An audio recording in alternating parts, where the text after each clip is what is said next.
അത് ശരി. അപ്പൊ വസുമതിയുടെ അടുത്ത് മാത്രമല്ല ഇവന്റെ ലവ് സ്റ്റോറി അല്ലേ? ശരിയാക്കി തരാം.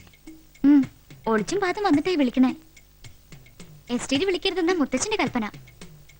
ഈശ്വര, രാത്രിയിലോ? ശരി, പറഞ്ഞ പോലെ. ഓക്കെ. കൊത്ത് കൊത്ത്, കൊളുത്തിന്റെ കഴുത്തി കേറി കൊത്ത്.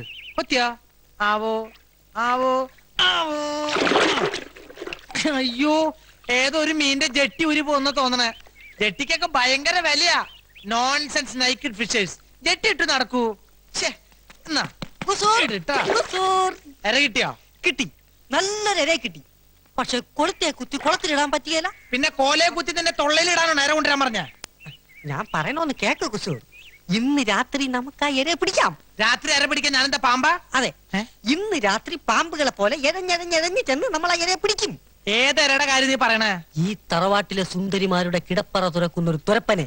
ഏത് തുരപ്പൻ? പ്രേമദാസ്. പ്രേമദാസോ? അതെ, ഇന്ന് രാത്രി ആതിരയെ കാണാൻ അവനെത്തും. ആതിരയെ കാണാനോ? എന്താ നീ പറയണേ? സത്യം. ഇന്ന് രാത്രി രഹസ്യമായി കാണാമെന്ന് ആതിര പ്രേംദാസിനോട് പറയുന്നത് ഞാൻ എന്റെ ചെവി കൊണ്ട് കണ്ടു, കണ്ണുകൊണ്ട് കേട്ടു. നീ പറയണത് സത്യമാണെങ്കിൽ ഇന്ന് രാത്രി ആ യുദാസിന്റെ അന്ത്യം, അല്ലെങ്കിൽ നിന്റെ ഡെത്ത് ഓഫ് ദി ഡേ. സത്യമാണോ നീ പറയണത്? അനന്തനുമായി ആതിര ഫോണിൽ ബന്ധപ്പെടാറുണ്ടെന്നുള്ളത് സത്യമാണോ? അത് സത്യമാണ്. എങ്കിൽ ഇതും സത്യമാണ്. ഇന്ന് രാത്രി കാത്തിരിക്കണമെന്നും മുത്തശ്ശനും മുത്തശ്ശിയും അറിയാതെ കടന്നു വരണമെന്നും അവള് പറയുന്നത് എന്റെ ഈ രണ്ട് ചെവിയും കൊണ്ട് ഞാൻ കേട്ടതാണ്. എന്റെ കൈയും കാലും വിറക്കണ്ട. എന്തിനാ പേടിക്കണേ? ഞാനില്ലേ ഇവിടെ.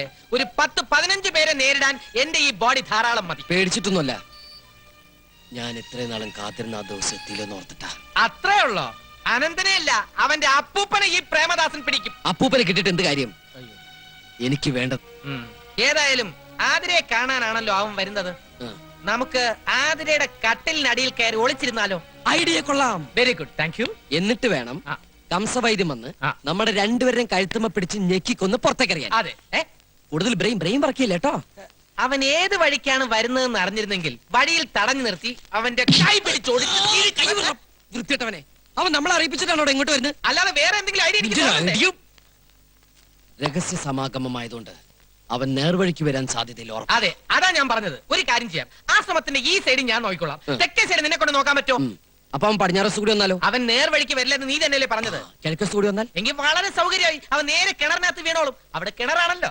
കഷ്ടം. എന്ത് കഷ്ടം? അവൻ കിണറിനകത്ത് വീണോട്ടെ, അപ്പൊ പിന്നെ പിടിക്കാൻ എളുപ്പമല്ലോ. ഒന്നും മിണ്ടാണ്ടിരിക്കന്റെ പ്രേമദാസൻ. പണ്ടാറക്കാല എന്നാണ് ഞാൻ ഉദ്ദേശിച്ചത്. എന്താ സ്വാമി? ഹരിഹോം ഹരിഹോം. ഓക്കെ. അവൻ നിന്റെ സൈഡിൽ കൂടിയാണ് വരുന്നെങ്കിൽ ഞാൻ എങ്ങനെ അറിയും? ഞാനൊരു സിഗ്നൽ തരും. എങ്ങനെ?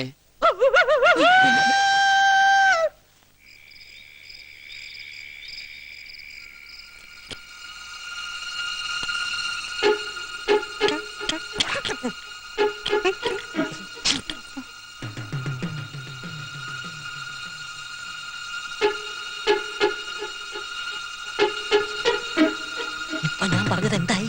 Very wrong. നീ അവന്റെ പിന്നാലെ തെക്കോട്ട് പോയിക്കോ, ഞാൻ വടക്ക് വശത്ത് വരാം.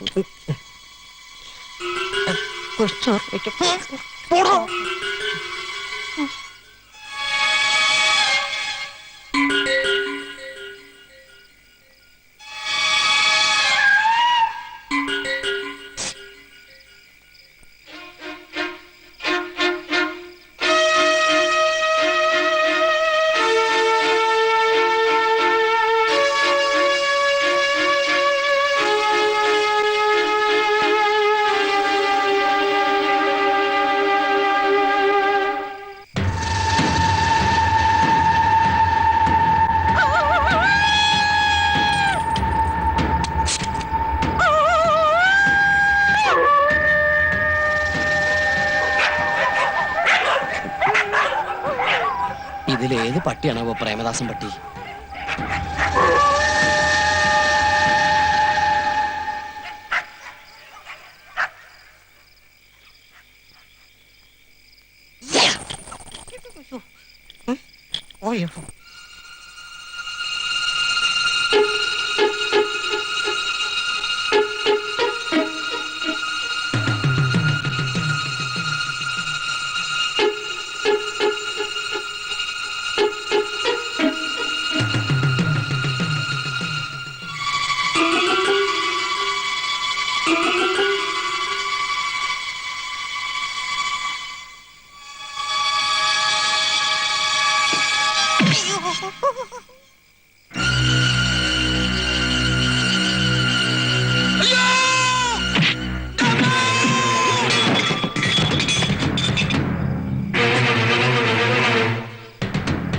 ഇവിടുന്നാ ഒരു നിലവിളി കേട്ടത്.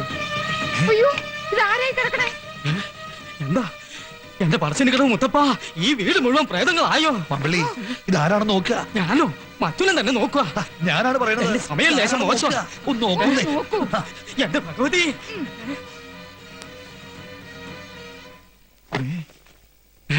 ഇത് പ്രേമദാസനാണല്ലോ. ഇവൻ എങ്ങനെ ഇവിടെ വന്നു? ഭഗവാന്റെ മറിമായം. ഈശ്വര, എന്തൊക്കെ അനർത്ഥങ്ങളായി വീട്ടിൽ നടക്കുന്നത്. അതെ അതെ. മമ്പള്ളി, ഓ, സ്വാമി ഒന്ന് വിളിച്ചോണ്ട് വരിക. ഉവ്വ, ഉവ്വ. സുഭദ്രാമേ, കുറച്ച് വെള്ളം എടുത്തോണ്ട് വരിക.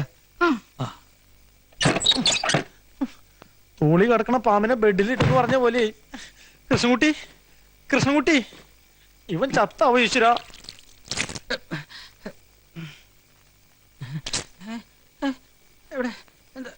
നീ എങ്ങനെ ഇതിനകത്ത് വന്നു? ആരാ വാതിൽ തുറന്നു തന്നത്?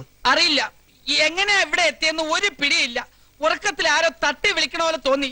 ഞെട്ടി ഉണർന്ന് നോക്കിയപ്പോ തൊപ്പിയും കോട്ടും അണിഞ്ഞ ഒരു രൂപം, ചുണ്ടത്തെ പാതി വലിച്ചു തീർത്ത ഒരു ഫിൽറ്റർ സിഗരറ്റിന്റെ കുറ്റി.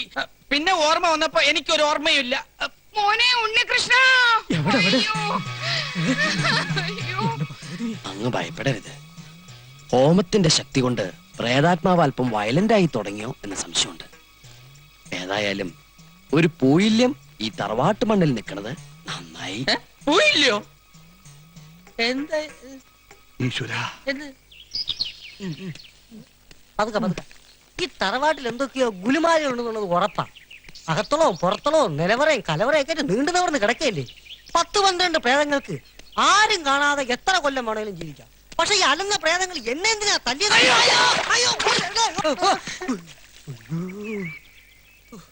എത്ര ഹോമം നടത്തിയാലും എന്നെ തല്ലിയ പ്രേതത്തിന് ശാന്തി എന്നല്ല ഒരു തുള്ളി വെള്ളം പോലും കിട്ടത്തില്ല. അലഞ്ഞി തിരിഞ്ഞ് തെണ്ടി കുത്തുവാള എടുത്ത് തേരാ പാരാ നടക്കും. ഇങ്ങനെ കടിപ്പിച്ച് പ്രാവില്ലടാ. നിന്നെ തല്ലിയത് പ്രേതല്ലെങ്കിലോ?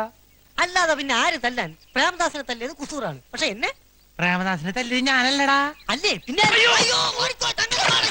അയ്യോ, ഇവിടെ അത് പ്രേതമല്ല, കരയുടെ തണ്ട. ഇവനെ പോലൊരു പേടിത്തൊണ്ടൻ. അയ്യോ, ഞാൻ പ്രേതം പറഞ്ഞു എന്നെ കൊന്നേ. ഇവനാടാ കോലം കണ്ടോടാൻ. കണ്ടോടാ നിന്റെ അച്ഛൻ. ഇത് ഇവിടെ കാണിക്കൊരു ചവിട്ടോട്ടിണ്ടേ.